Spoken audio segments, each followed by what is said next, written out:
ओम नमः शिवाय। हर हर महादेव। आज चैत्र माह के कृष्ण पक्ष की चतुर्दशी तिथि और शुक्रवार है। शाम को 7:26 पर अमावस्या तिथि की शुरुआत हो जाएगी और फिर शनिवार को पूरे दिन अमावस्या तिथि रहने वाली है। उदय तिथि के अनुसार अमावस्या तिथि का व्रत, स्नान, दान और पूजा 29 मार्च शनिवार को की जाएगी और रविवार से चैत्र नवरात्रा की शुरुआत हो जाएगी, जिसका माता रानी के भक्तों को बड़ा ही बेसब्री से इंतजार है। तो आप सभी की मंगल कामना के साथ शुरू करते हैं आज की कथा। बोलो गणेश जी महाराज की जय हो। एक बार की बात है कि एक बुढ़िया गणेश जी भगवान की बहुत ही भक्ति किया करती थी। सुबह जल्दी उठती, स्नान करके पहले गणेश मंदिर जाती, गणेश जी को सिंदूर से तिलक करती और गुड़ का भोग लगाती। बड़े ही श्रद्धा भाव से गणेश जी के नामों का स्मरण किया करती थी। यह उसका नियम था। चाहे आंधी हो या तूफान, वह बुढ़िया गणेश जी के मंदिर जरूर जाती थी। ऐसा करते करते सालों बीत गए तो गणेश जी भगवान उस बुढ़िया की भक्ति से बहुत ही प्रसन्न हुए। तो एक दिन उसे सपने में दर्शन देकर कहने लगे कि बूढ़ी माई, मैं तुमसे बहुत ही खुश हूँ, तू वरदान मांग कि क्या मांगना चाहती है। तो बुढ़िया कहने लगी कि गणेश जी महाराज, आपने मुझे दर्शन दिए, इससे अच्छा मेरे लिए क्या हो सकता है। मांगना तो मुझे कुछ नहीं आता है, मैं क्या मांगू। इस तरह फिर बुढ़िया सोचने लगी। तो गणेश जी महाराज कहने लगे कि बूढ़ी माई, परेशान मत हो, मैं कल फिर आपके सपने में आऊँगा। तब तक तुम आराम से सोच लेना कि तुम्हें वरदान में क्या मांगना है। वरदान मैं तुम्हें एक ही दूंगा। ऐसा कहकर गणेश जी भगवान अंतर्ध्यान हो गए और उस बुढ़िया की आंख खुल गई। आंख खुली तो सुबह हो चुकी थी। तो बुढ़िया सोचने लगी कि घर में अन्न और धन भी नहीं है और मेरे कुल का दीपक भी नहीं है, मैं क्या मांगू, मेरी तो समझ में नहीं आता है। तो इस तरह सोचते हुए बुढ़िया ने अपने पुत्र को बुलाया और पूछा कि बेटा, मुझे गणेश जी ने रात सपने में दर्शन दिए थे और बोल रहे थे कि मैं तुम्हारे पूजा पाठ से बहुत ही प्रसन्न हूँ। मैं तुम्हें एक वरदान देना चाहता हूँ, मांगो, क्या मांगती हो। तो मुझे तो समझ में ही नहीं आया कि मैं क्या मांगू। बेटा, तुम बता दे मुझे क्या मांगना चाहिए। तो बुढ़िया का पुत्र कहने लगा कि माँ, तुम गणेश जी से बहुत सारा धन दौलत मांग लो, हमारी गरीबी दूर हो जाएगी, तो हमें सब कुछ मिल जाएगा। लोगों को देखो कितने ऐशो आराम से रहते हैं, हमारे भी सपने पूरे हो जाएंगे। तो बेटे की बात सुनकर बुढ़िया ने बहू को आवाज लगाई। तो बहू आई और सासू माँ से पूछने लगी कि माँ जी, कहिए क्या बात है, आपने मुझे किस लिए बुलाया है। तो उसकी सास कहने लगी कि बेटा, रात मुझे सपने में गणेश जी भगवान ने दर्शन दिए हैं और वो कह रहे हैं कि मैं तुम्हें वरदान देना चाहता हूँ। मेरी तो समझ में नहीं आता है कि मैं क्या मांगू। तो सासू माँ की बात सुनकर बहू कहने लगी कि माँ जी, ये तो बहुत अच्छी बात है, आप गणेश जी से पोता मांग लो। क्या आपका मन नहीं करता कि हमारे घर में भी नन्हे शिशु की किलकारी गूंजे, हमारा भी वंश बढ़े। तो बुढ़िया कहने लगी कि बेटा, तेरी बात तो सही है। अब बुढ़िया तो कसम कसमें थी कि गणेश जी ने तो एक वरदान देना है, उसमें मैं क्या मांगू। तो वह बुढ़िया सोचती सोचती पड़ोस में अपनी सहेली के पास गई और जाकर पूछने लगी कि बहन, तुम मुझे बता कि मैं क्या मांगू। तो बूढ़ी माई की सारी बात सुनकर उसकी पड़ोसन कहने लगी कि बहन, तू तो अब थोड़े दिन जिएगी, तू क्यों तो धन मांगे और क्यों नाती मांगे, वो तेरे किस काम के। तू ऐसा कर, गणेश जी भगवान को कह देना कि बुढ़ापे तक मेरी आंखों की रोशनी बनी रहे। आदमी बूढ़ा हो जाने के बाद अपनी रोशनी खो देता है और आंखों के बिना तो जीना बहुत ही कठिन है। बेटा, बहू तो अपने सुख की चीजें मांग रहे हैं, लेकिन मुझे तो लगता है कि पूजा पाठ तुमने की है तो तुम्हें अपने लिए ही कुछ मांगना चाहिए।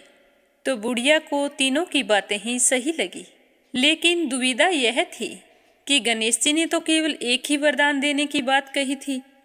तो बुढ़िया ने अपने मन में कुछ विचार किया और सो गई। गणेश जी ने बुढ़िया को सपने में दर्शन दिए और कहा कि बूढ़ी माई, वरदान मांगो। तो बुढ़िया कहने लगी कि प्रभु, मुझे और तो कुछ नहीं चाहिए। मेरी तो एक ही इच्छा है कि मैं अपने पोते को सोने की थाली में सोने के चम्मच से भोजन करता हुआ देखूं।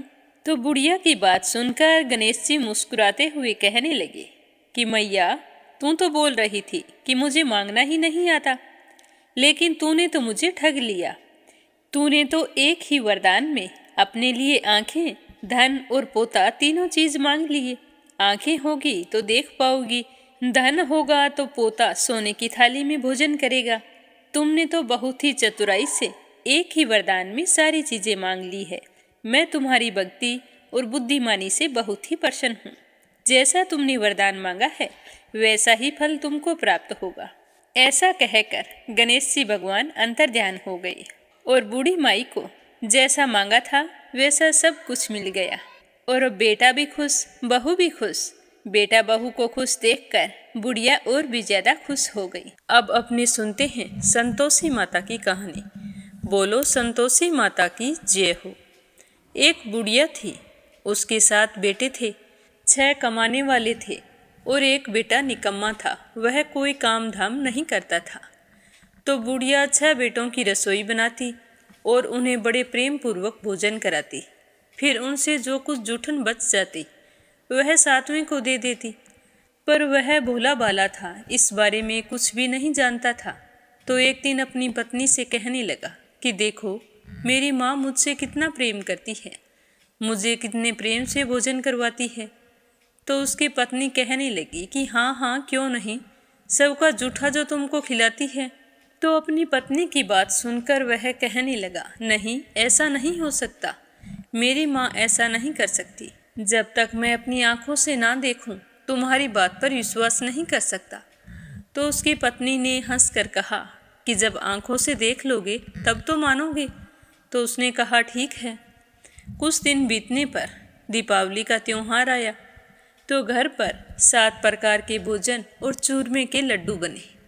तो वह यह देखने के लिए कि मेरी माँ मुझको सबका जूठा खिलाती है, तो सिर दुखने का बहाना करके रसोई में पतला वस्त्र ओढ़कर सो गया और कपड़े में से सब कुछ देखता रहा। उसने देखा कि उसके 6 भाई भोजन करने आई। तो उसकी माँ उनके लिए सुंदर आसन बिछाया, नाना प्रकार की रसोई परोसी और बड़े ही प्रेम पूर्वक उन्हें भोजन कराया। तो वह सब कुछ देखता रहा। जब 6 भाई भोजन करके चले गए तो उसकी माँ ने उनकी जूठी थालियों में से लड्डुओं के टुकड़ों को उठाकर एक बड़ा सारा लड्डू बनाया और थाली की जूठन साफ करके अपने बेटे को पुकारा कि बेटा, तेरे 6 भाई भोजन कर गए हैं, अब तू ही बाकी है, उठकर भोजन कर ले। आज त्योहार के दिन तुम भूखा ही सो रहा है। तो वह माँ की बात सुनकर कहने लगा कि माँ, मुझे भोजन नहीं करना, अब मैं परदेश जा रहा हूँ। तो उसकी माँ कहने लगी कि कल जाता अभी चला जा। तो वो कहने लगा, हाँ माँ, अभी जा रहा हूँ। यह कहकर वो खड़ा होकर रसोई से बाहर निकल गया और चलते समय उसे अपनी पत्नी की याद आई। वो गौशाला में कंडे थाप रही थी। तो वह वहाँ जाकर कहने लगा कि हम जावें परदेश को, आवेंगे कुछ काल, तुम रहियो संतोष से धर्म अपनो पाल।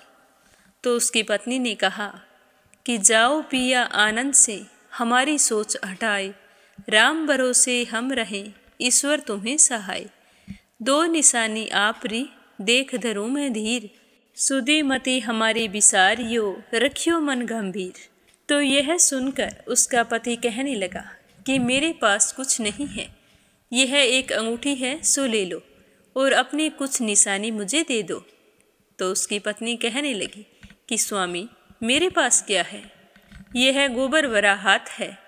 यह कहकर उसकी पीठ पर गोबर के हाथ की थाप मार दी। इसके बाद वह वहाँ से चल दिया। चलते चलते दूर देश पहुँचा। वहाँ एक साहूकार की दुकान थी। वहाँ जाकर कहने लगा कि भाई, मुझे नौकरी पर रख लो। साहूकार को लड़के की ज़रूरत थी।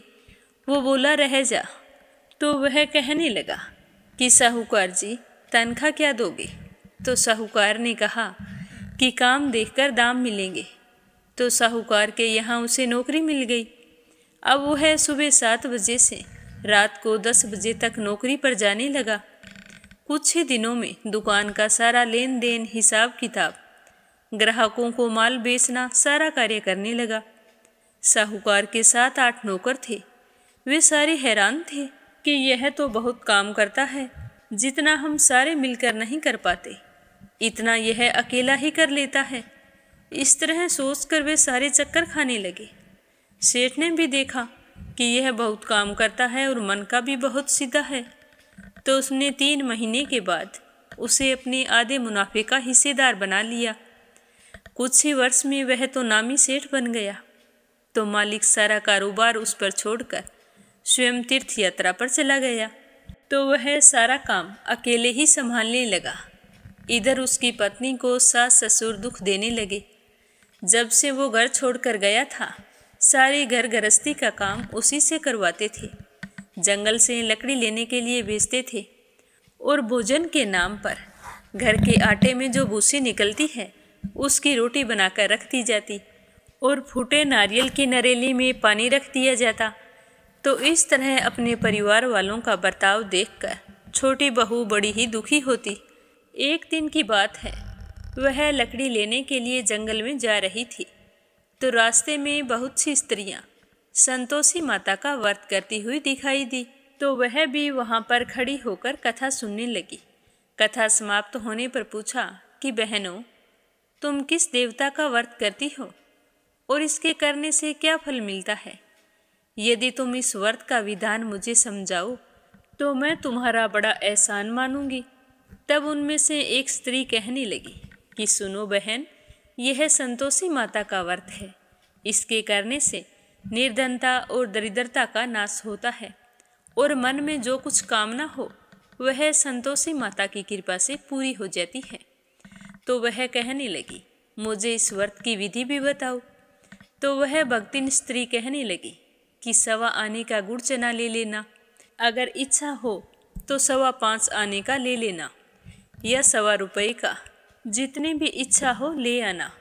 बिना परेशानी, श्रद्धा व प्रेम से जितना भी बन सके सवाया लेना।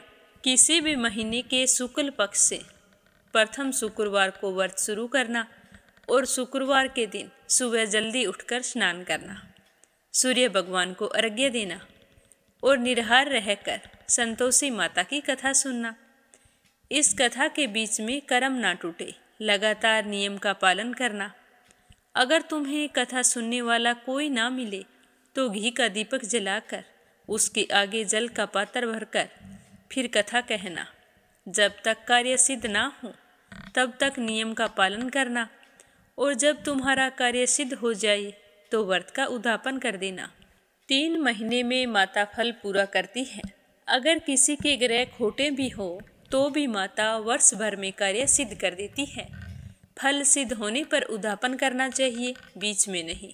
उद्यापन में 2.5 सेर आटे का खाजा और इसी के अनुमान से खीर तथा चने का साग बनाना, 8 लड़कों को भोजन कराना, जहाँ तक मिले देवर जेठ भाई बंधु के बच्चे लेना, अगर ना मिले तो रिश्तेदारों के और अड़ोसियों पड़ोसियों के बच्चे बुला लेना।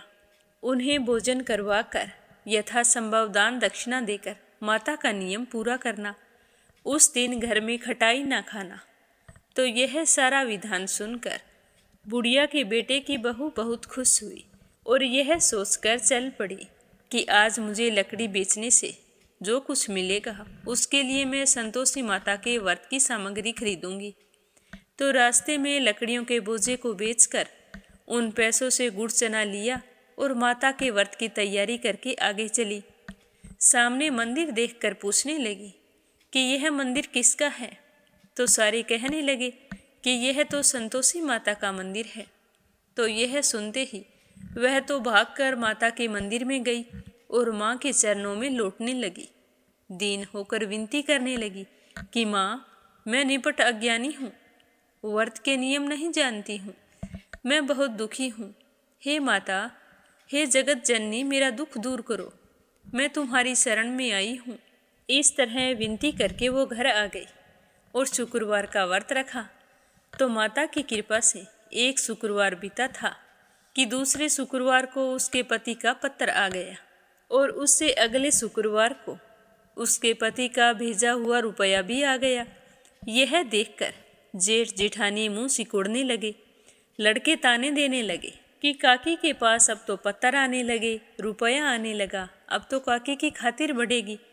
तो वह बेचारी सरलता से कहती, भैया कागज आए या रुपया, वो तो हम सब के लिए अच्छा है। ऐसा कहकर वो आंखों में आंसू भरकर संतोषी माता के मंदिर में गई और मातेश्वरी के चरणों में गिरकर रोने लगी कि माँ, मैंने तुमसे कब पैसा मांगा? मुझे पैसों से क्या काम है? मुझे तो अपने सुहाग से काम है।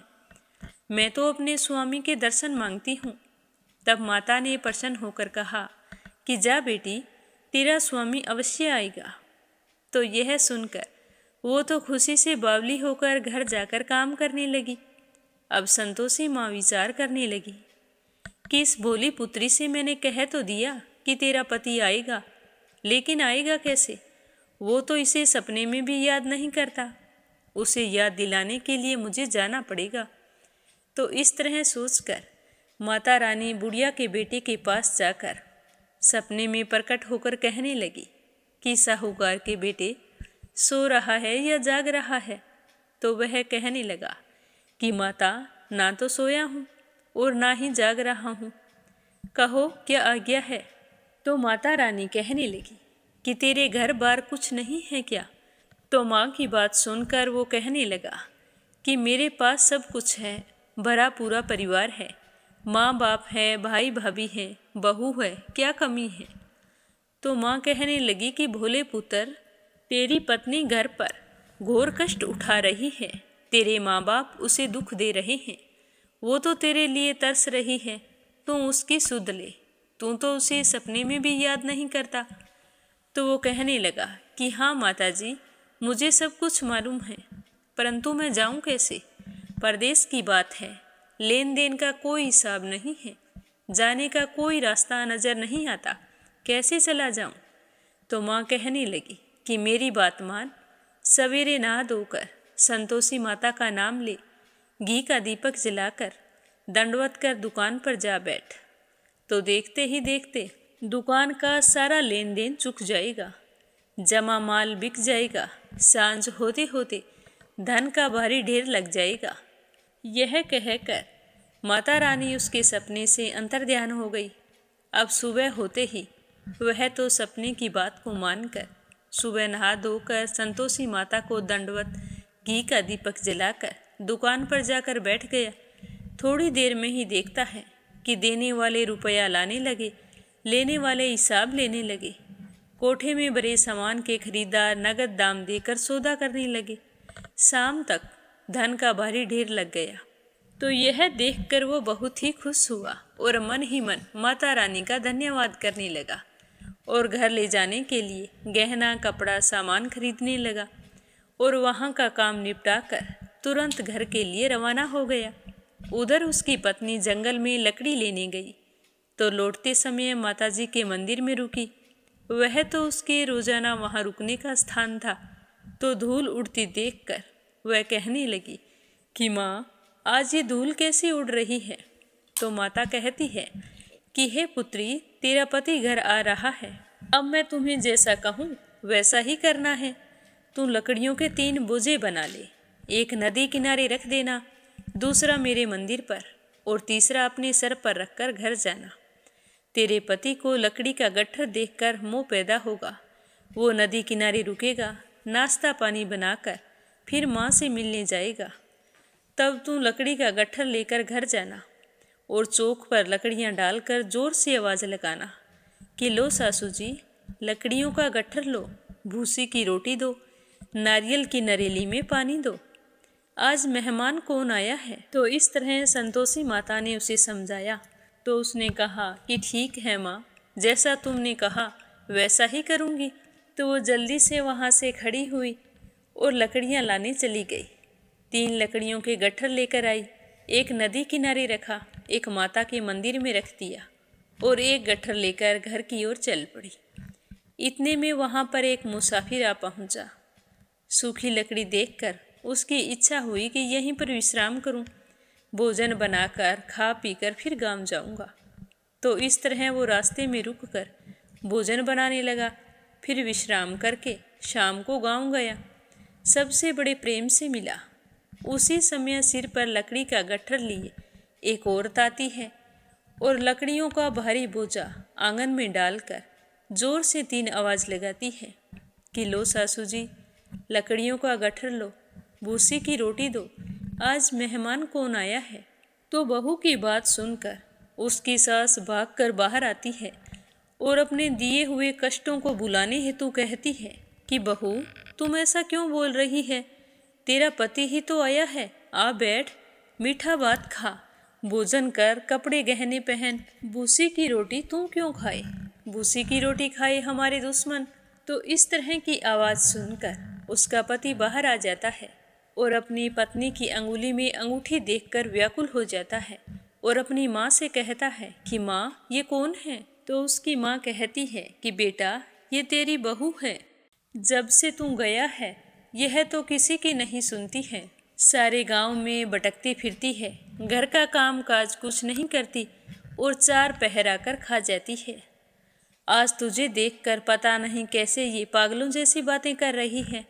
तो अपनी माँ की बात सुनकर उसका बेटा कहने लगा कि ठीक है माँ, कोई बात नहीं, तुम मुझे दूसरे घर की चाबी दे दो, मैं उसी में रह लूँगा। तो उसकी माँ कहने लगी कि ठीक है, जैसी तेरी मर्जी। ऐसा कहकर उसकी माँ ने दूसरे मकान की चाबी अपने बेटे को दे दी। तो वह चाबी लेकर दूसरे मकान की तीसरी मंजिल का कमरा खोलकर उसमें अपना सारा सामान रख लिया। एक दिन में राजा के महल जैसा ठाट बाट बन गया। दोनों पति पत्नी सुखपूर्वक रहने लगे। इतने में शुक्रवार का दिन आने वाला था।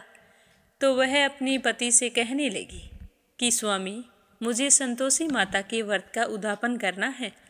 तो उसका पति बोला कि खुशी से करो। तो बहू खुश होकर उद्यापन की तैयारी करने लगी। अब जेठ के बच्चों को भोजन के लिए कहने गई तो उन्होंने कहा कि ठीक है काकी, आ जाएंगे। परंतु पीछे से जेठानी ने अपने बच्चों को सिखा दिया कि देखो, भोजन करते समय खटाई मांगना, जिससे उसका उद्यापन पूरा ना हो। तो बच्चों ने कहा ठीक है। अब शुक्रवार के दिन वो नहा धोकर अपनी काकी के यहाँ भोजन करने गए। तो पहले संतोषी माता की कथा कही, उसके बाद में उनके तिलक करके मोली बांधी और फिर बड़े ही प्रेम पूर्वक भोजन करवाया। तो बच्चों ने खीर खाने के बाद कहा कि काकी, अब हमें खटाई दो, खीर हमें नहीं भाती है, देखकर मन में अरुचि सी होती है। तो वो कहने लगी कि बेटा, खटाई किसी को नहीं दी जाएगी, यह तो संतोषी माता के व्रत का उद्यापन है, इसमें खटाई नहीं खाई जाती। तो लड़के खड़े हो गए और कहने लगे कि काकी, पैसे दे दो। तो वो भोली बहू कुछ जानती नहीं थी और उसने बच्चों को पैसे दे दिए। तो वो जेठ के लड़के उसी समय हट करके दुकान से इमली लाए और खाने लगे। तो यह देखकर बहू पर संतोषी माता ने कोप किया। राजा के दूत आए और उसके पति को पकड़ कर ले गए। जेठ जेठानी मनमाने वचन कहने लगे कि लूट खोस कर धन लाया था, अब पता चल जाएगा जब जेल की हवा खाएगा। तो बहू से यह सब कुछ सहन नहीं हुआ और वो रोती हुई माताजी के मंदिर गई और कहने लगी कि हे माँ, तुमने ये क्या किया, हंसाकर मुझे रुला दिया। तो संतोषी माता कहने लगी कि बेटी, तूने उद्यापन करके मेरा व्रत भंग किया है। तो वो कहने लगी कि माँ, मैंने कोई अपराध नहीं किया, मैंने तो भूल से लड़कों को पैसे दे दिए थे, मुझे क्षमा कर दो माँ, मैं तुम्हारा उद्यापन फिर से करूँगी। तो उसकी बात सुनकर संतोषी माता कहने लगी कि बेटी, अब की बार भूल मत करना।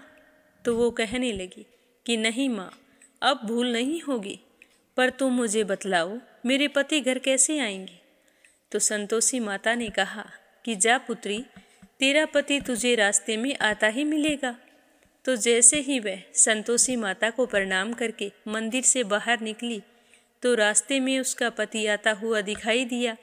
तो वह पूछने लगी कि आप कहाँ गए थे। तो उसका पति हंसकर कहने लगा कि इतना धन जो कमाया है उसका टैक्स राजा ने मांगा था, वही भरने गया था। तो वह प्रसन्न होकर कहने लगी कि भला हो संतोषी माता का, अब घर चलो। तो कुछ दिन बाद फिर शुक्रवार आया तो वह अपने पति से कहने लगी कि स्वामी, मुझे व्रत का उद्यापन फिर से करना है। तो उसके पति ने कहा कि खुशी से करो, पर अब की बार ध्यान रखना। तो वह जेठ के लड़कों को भोजन के लिए कहने के लिए गई। तो बच्चों ने कह दिया कि आ जाएंगे, पर उसकी जेठानी कहने लगी कि पिछले उद्यापन से तुम्हारा मन नहीं भरा। जब और आ गई तो उसने अपनी जेठानी को कुछ नहीं कहा, चुपचाप लौट आई। तो पीछे से जेठानी अपने अपने लड़कों को सिखाने लगी कि अब की बार तुम ऐसा करना, जाते ही खटाई मांगना। तो जैसे ही शुक्रवार का दिन आया तो बच्चे नहा धोकर अपनी काकी के यहाँ चले गए। कथा सुनने के बाद में जैसे ही उसकी काकी ने भोजन परोसा तो वो कहने लगे कि खीर तो हम नहीं खाएंगे, हमें तो खटाई चाहिए। तो उनकी काकी कहने लगी कि बेटा, आज तो खटाई किसी को नहीं मिलेगी, भोजन करना है तो करो। तो वो कहने लगे कि नहीं, हम भोजन नहीं करेंगे, खीर खाने से तो हमारा जी बिगड़ता है। ऐसा कहकर सारे उठ खड़े हुए और अपने अपने घर चले गए। तो काकी यह देखकर बहुत ही दुखी हुई। फिर ब्राह्मणों के लड़कों को लाकर भोजन कराने लगी। पहले उन्हें श्रद्धापूर्वक भोजन करवाया और फिर दक्षिणा की जगह एक एक फल उन्हें दिया। तो संतोषी माता बहुत ही प्रसन्न हुई। तो माता की कृपा होते ही 9वें महीने उनके घर चंद्रमा के समान पुत्र ने जन्म लिया। तो पुत्र को पाकर दोनों पति पत्नी बड़े ही खुश थे। अब वह छोटी बहू अपने बेटे को लेकर प्रतिदिन माताजी के मंदिर जाने लगी।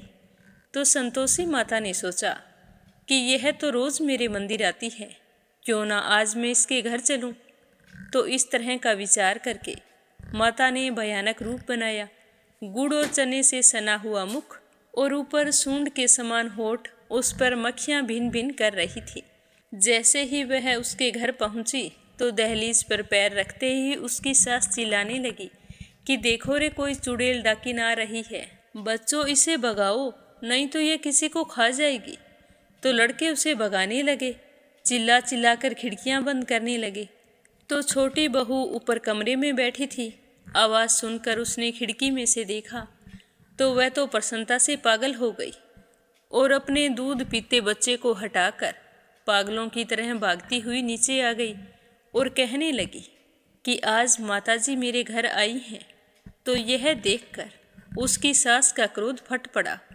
वो कहने लगी कि क्या उतावली हो रही है, जो इस चुड़ैल को देखकर बच्चे को पटक दिया। तो इतने में माँ के प्रताप से पूरे घर में लड़के ही लड़के नजर आने लगे। तो बहू कहने लगी कि सासू माँ, मैं जिसका व्रत करती हूँ ये वही संतोषी माता है, कोई चुड़ैल डाकिन नहीं है, ये तो मेरी माँ है। तो बहू की बात सुनकर और संतोषी माता का चमत्कार देखकर उसकी सासू माँ के सब कुछ समझ में आ गया और उसने भागकर माताजी के चरण पकड़ लिए और विनती करके कहने लगी कि हे माता, हम मूर्ख हैं, अज्ञानी हैं, तुम्हारे व्रत और विधि के बारे में कुछ नहीं जानते। व्रत भंग करके हमने बहुत बड़ा अपराध किया है।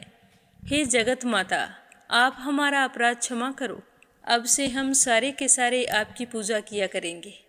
तो सास की बात सुनकर संतोषी माता बहुत ही प्रसन्न हुई और उन्हें आशीर्वाद देकर वहाँ से अंतर्ध्यान हो गई। हे संतोषी माता, जैसे प्रसन्न होकर बहू को फल दिया वैसा सबको देना। जो भी व्रत रखकर आपकी इस कथा को पढ़े या सुने सुनाए, उसके सारे मनोरथ पूर्ण करना। बोलो संतोषी माता की जय हो। अब अपने सुनते हैं विष्णु पुराण का आगे का अध्याय। तो प्रेम भाव से कहिए, श्री हरि विष्णु भगवान के अनंत स्वरूपों की जय हो, विष्णु पुराण की जय हो। रात्रि गहराती जा रही थी।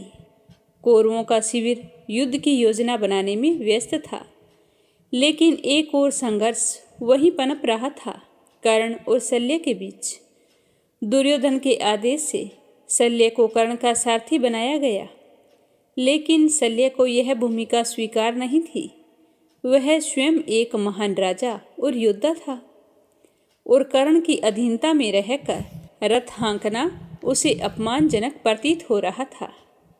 कर्ण और शल्य आमने सामने बैठे थे। चारों ओर गहरा सन्नाटा था। केवल दूर से ही घोड़ों की हिनहिनाहट और सैनिकों की आवाज़ें सुनाई दे रही थी। दुर्योधन, अश्वत्थामा और कृपाचार्य दूर से खड़े होकर इस वार्तालाप को देख रहे थे। तो शल्य व्यंग्यपूर्ण स्वर में कर्ण को देखते हुए कहता है कि हे राधे, तुम एक महान योद्धा हो, किंतु मैं यह नहीं समझ पा रहा कि एक सारथी के रूप में मेरी भूमिका क्यों आवश्यक है। तुम स्वयं ही अपने रथ का संचालन क्यों नहीं करते। तो कर्ण अहंकारपूर्ण स्वर में कहता है कि हे महाराज शल्य, मैं युद्ध भूमि में अर्जुन से भिड़ने जा रहा हूँ और मुझे एक कुशल सारथी की आवश्यकता है। तुम स्वयं भी तो एक उत्कृष्ट योद्धा हो। तुम्हारे रथ संचालन की कुशलता अद्वितीय है। श्री कृष्ण स्वयं अर्जुन का सारथी है, अतः मुझे भी तुम्हारी आवश्यकता है। तो शल्य हंसते हुए कहता है कि हे कर्ण, तुम मुझसे मेरी कुशलता की प्रशंसा कर रहे हो, लेकिन यह भी स्वीकार करो कि अर्जुन के सारथी स्वयं श्री कृष्ण हैं। क्या तुम सचमुच सोचते हो कि मैं श्री कृष्ण के समान रथ का संचालन कर सकता हूँ? तो यह सुनकर कर्ण क्रोधित होते हुए उत्तेजित स्वर में कहता है कि शल्य, मैं तुमसे केवल यह चाहता हूँ कि तुम रथ चलाओ, मुझे तरक मत दो।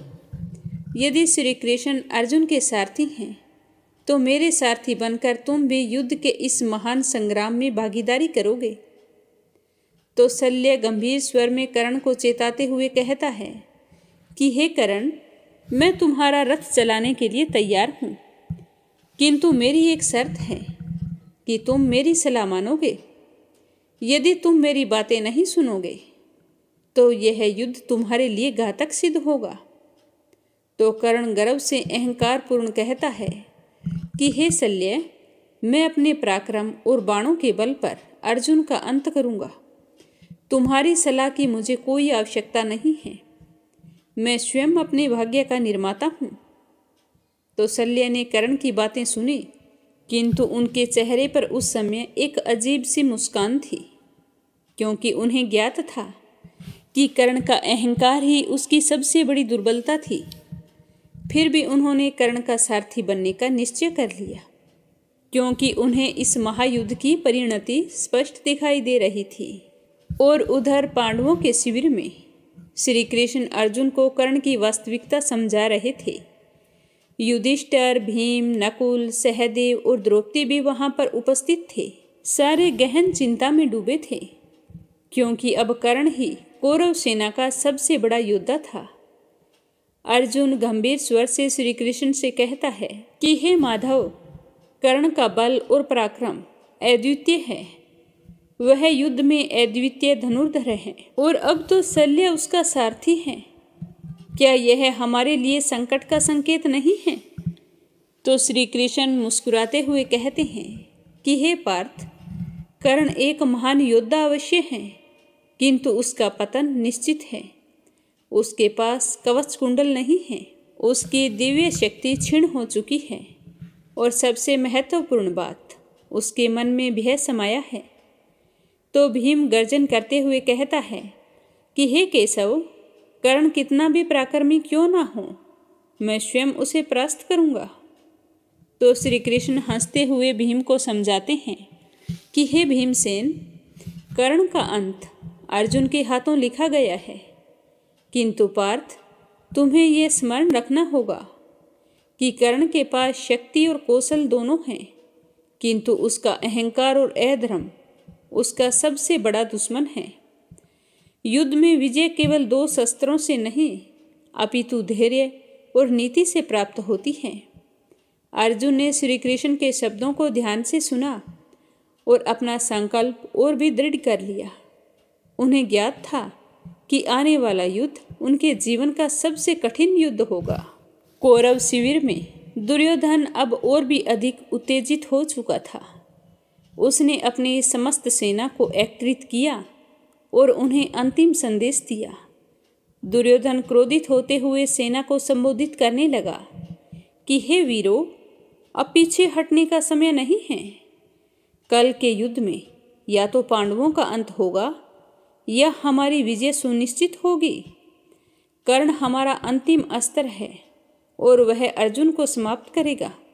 अर्जुन के समाप्त होते ही पांडव पराजित हुए समझो।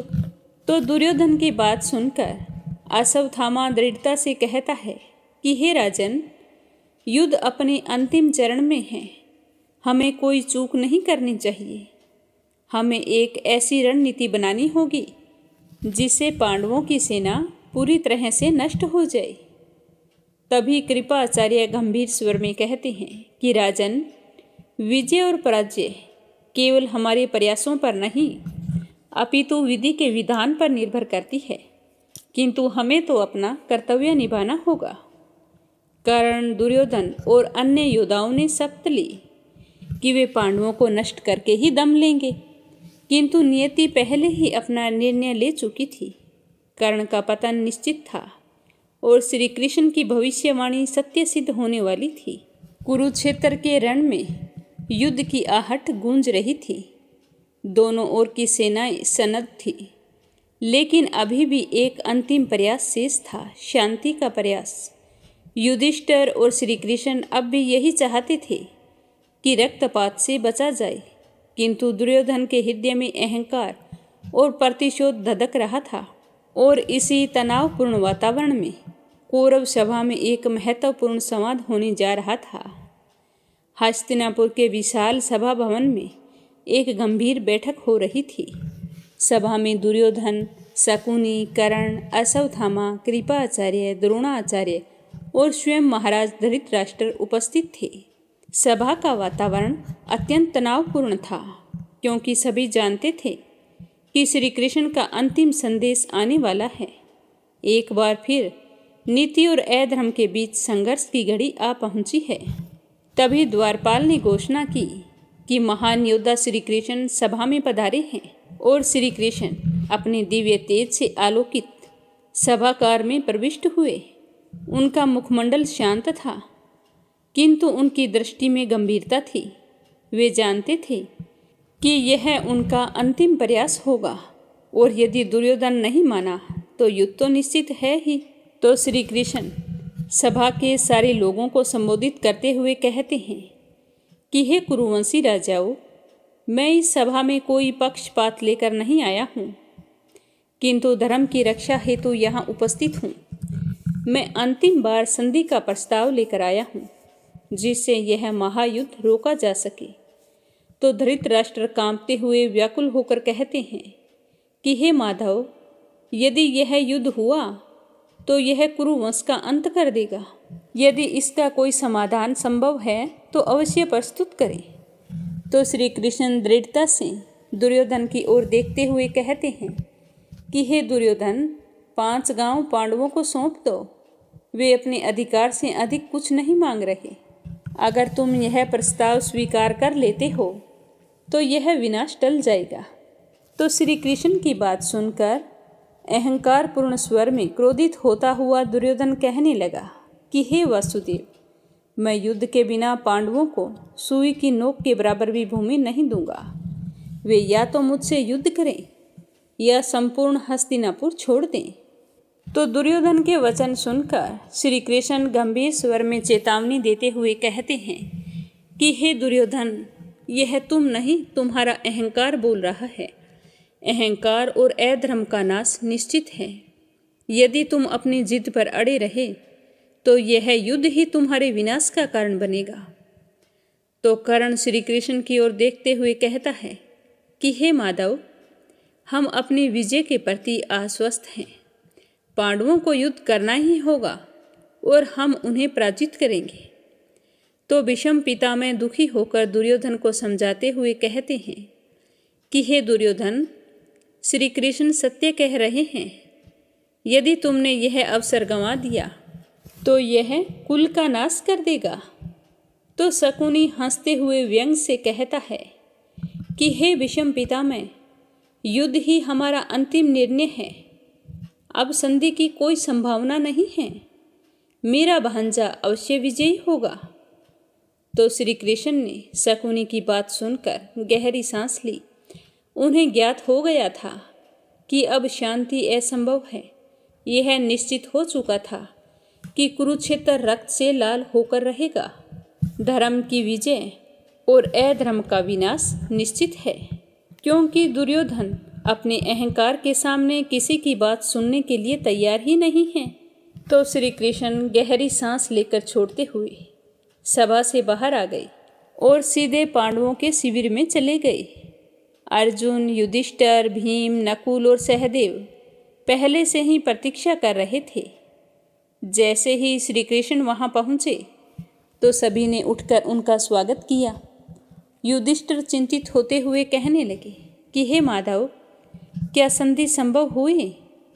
तो श्री कृष्ण युधिष्ठिर की बात सुनकर बोले कि हे धर्मराज, अब संधि का कोई मार्ग नहीं बचा है। दुर्योधन अपने अहंकार में अंधा हो चुका है। युद्ध ही एकमात्र विकल्प है। तो यह सुनकर अर्जुन अपनी मुट्ठी भींचते हुए क्रोध में कहता है कि अब तो धनुष उठाने का समय आ गया है, अब गांडीव शांत नहीं होगा। तो भीम गर्जना करते हुए कहता है कि अब कोई संधि नहीं, मैं स्वयं दुर्योधन और उसके भाइयों का संहार करूंगा। श्री कृष्ण ने एक बार फिर युधिष्ठिर को देखा। धर्मराज के चेहरे पर संताप था, किंतु वे अब युद्ध के लिए तैयार थे। यह निर्णय हो चुका था कि कुरुक्षेत्र का महायुद्ध जरूरी हो गया है। अब दोनों ओर की सेनाएं युद्ध की योजना बना रही थी।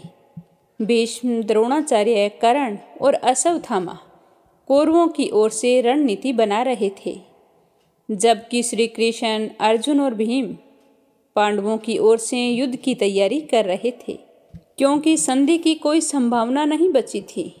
द्वारिका नरेश श्री कृष्ण ने पांडवों को स्पष्ट शब्दों में बता दिया था कि दुर्योधन किसी भी प्रकार की संधि के लिए तैयार नहीं है। युद्ध निश्चित हो चुका है। यह सुनते ही पांडवों के शिविर में एक बार गंभीर सन्नाटा छा गया। युधिष्ठिर, भीम, अर्जुन, नकुल और सहदेव सभी गहरे विचार में डूब गए। उनकी आंखों में पीड़ा थी, लेकिन अब वे धर्म युद्ध के लिए मानसिक रूप से तैयार थे। और हस्तिनापुर के राजमहल में महाराज धृतराष्ट्र अत्यंत व्याकुल थे। उन्हें यह स्पष्ट हो चुका था कि यदि युद्ध हुआ तो उनका वंश नष्ट हो जाएगा। वे पांडवों से भी स्नेह करते थे, लेकिन दुर्योधन के प्रति उनका मोह अधिक था। इसी मोह ने उन्हें अधर्म के पक्ष में खड़ा कर दिया। धृतराष्ट्र चिंतित होते हुए अपने मंत्रियों से कहते हैं कि हे महामंत्रियों, क्या कोई उपाय शेष है जिससे यह महायुद्ध टल सके और मेरे वंश का नाश होने से बच जाए?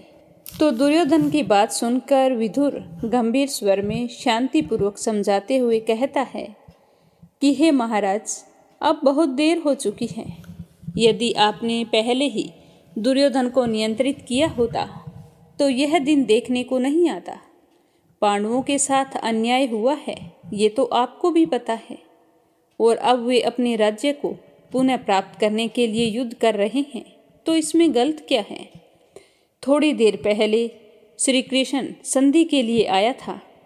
उस समय भी अगर आप कड़ा निर्णय लेते तो वंश का विनाश होने से बच जाता, पर अब कोई उपाय शेष नहीं है। तो विदुर की बात सुनकर धृतराष्ट्र की आंखों में आंसू भर आए और थरथराते स्वर में कहने लगे कि हे विदुर, मुझे भय है कि इस युद्ध में मेरे सभी पुत्र मारे जाएंगे। विदुर गंभीर होकर कहता है, हे महाराज, यह सत्य है कि अधर्म का अंत सुनिश्चित होता है। दुर्योधन का अहंकार ही उसके पतन का कारण बनेगा। अब कोई उपाय संभव नहीं है, जो होना है वो होकर रहेगा। तो विदुर की बात सुनकर धृतराष्ट्र का हृदय भारी हो उठा। वे समझ चुके थे कि अब कोई उपाय शेष नहीं है, किंतु वे अंतिम बार संजय को पांडवों के पास भेजना चाहते थे कि शायद वे युद्ध से पीछे हट जाएं। तो संजय को बुलाकर धृतराष्ट्र ने कहा कि तुम पांडवों के शिविर में जाओ और पांडवों को मेरा यह संदेश दो कि वे युद्ध से पीछे हट जाए, इससे हमारे कुल का विनाश हो जाएगा। तो धृतराष्ट्र के कहने पर संजय ने पांडवों के शिविर में धृतराष्ट्र का संदेश पहुंचा दिया। युधिष्ठिर, श्री कृष्ण, अर्जुन, भीम, नकुल और सहदेव और साथ में प्रमुख योद्धा भी वहीं पर थे। तो शिविर में पहुंचकर संजय ने बड़े ही विनम्र शब्दों में कहा कि हे धर्मराज, महाराज धृतराष्ट्र चाहते हैं कि आप अंतिम बार विचार करें। यदि आप युद्ध से पीछे हटते हैं तो अनगिनत जीवन बच सकते हैं। क्या अभी भी कोई संधि संभव है? तो युधिष्ठिर शांतिपूर्वक उत्तर देते हुए कहते हैं कि हे संजय, हमने तो बार बार शांति का प्रयास किया है, किंतु दुर्योधन ने हमें हर बार अपमानित किया है। हमने केवल 5 गांव मांगे थे, किंतु उसने हमें सुई की नोक के बराबर भूमि देने से भी इनकार किया है। अब हमारा धैर्य समाप्त हो चुका है। हम अपने अधिकार के लिए युद्ध करेंगे। अब तुम बताओ कि हम अपने हक के लिए लड़ें तो क्या इसमें कुछ गलत है? क्या आपके महाराज ने हमें 5 गांव देने की बात कही है या फिर सीधे ही युद्ध से पीछे हटने के लिए बोला है? इस युद्ध से अनगिनत जिंदगियां तो बच जाएगी, पर अपने महाराज से पूछना कि तुम्हारे पांडव पुत्रों का क्या होगा। क्या आप उन्हें प्यार नहीं करते? तभी भीम गर्जना करते हुए कहता है कि हे संजय, जाकर धृतराष्ट्र से कह दो कि भीम अब युद्ध के लिए तैयार है और दुर्योधन का अंत मैं ही करूँगा। उसका अंतिम समय आ चुका है। तभी अर्जुन कहते हैं कि हे संजय, मेरा गांडीव अब शांत नहीं होगा। अब केवल युद्ध ही समाधान है। श्री कृष्ण गंभीरता से कहते हैं कि हे संजय, जाओ और महाराज धृतराष्ट्र को बता देना कि अब संधि असंभव है। अब केवल युद्ध ही धर्म की स्थापना करेगा। संजय ने युधिष्ठिर और श्री कृष्ण की बातों को ध्यान से सुना। वे समझ गए थे कि अब संधि की कोई संभावना नहीं है, क्योंकि पांडवों का हर बार अपमान हुआ है, उनका हक दबाया गया है। वे अपने हक के लिए लड़ाई कर रहे हैं, तो उसमें कुछ गलत तो नहीं है। इस तरह सभी बातों पर सोचते हुए गहरी सांस ली और हस्तिनापुर लौटने के लिए चल पड़े। पांडवों और कौरवों दोनों ने युद्ध की तैयारियां प्रारंभ कर दी थी। सेनाएं संगठित हो रही थी। वीरों को उनके दायित्व सौंपे जा रहे थे। रणभूमि कुरुक्षेत्र में युद्ध की ध्वनि गूंजने लगी थी। भीष्म पितामह को कौरवों की सेना का प्रधान सेनापति नियुक्त किया गया। द्रोणाचार्य, कर्ण, अश्वत्थामा, कृपाचार्य और शकुनी अपनी अपनी टुकड़ियों का नेतृत्व करने लगे। दूसरी ओर पांडवों की सेना में द्रुपद, धृष्टद्युम्न, भीम, अर्जुन, सात्यकी और घटोत्कच प्रमुख योद्धा थे। दोनों ओर की सेनाएं रणभूमि में एकत्रित हो रही थी। श्री कृष्ण अर्जुन के सारथी थे।